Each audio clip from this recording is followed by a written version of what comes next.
22 июня 41 года. Какая тишина перед рассветом.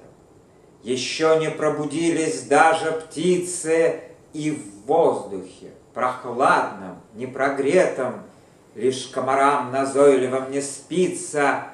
Роса сверкает на траве душистой, и легкий ветерок щетинит сено. Наверное, когда-то Монте-Кристо мечтал в такое время о вселенной, ему секреты звезды открывали, дарил друзьям он щедро эти тайны. Мы все, случалось, вмиг зари мечтали о чем-то неземном, необычайном.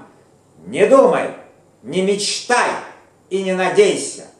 Застыл июнь на самой середине, а немец смотрит в окуляры Цейса на то, что в первый год войны отнимет. Фриц молодой мечтает, это слишком, войти в Москву блистательным парадом. Он слепо верит геббельсовским книжкам, что в ранце с материнским фото рядом развернуты вчера штабные карты стремительного плана Барбаросса.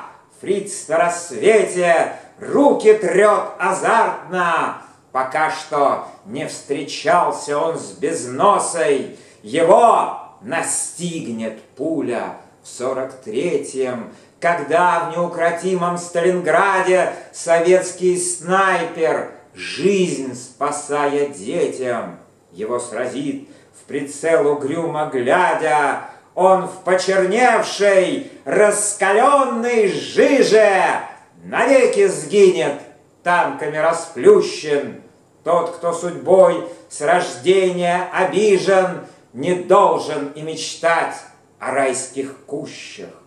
Какая тишина перед рассветом, но времени нельзя остановиться. Лишь в 45-м вспомним мы об этом, когда опять домой вернутся птицы.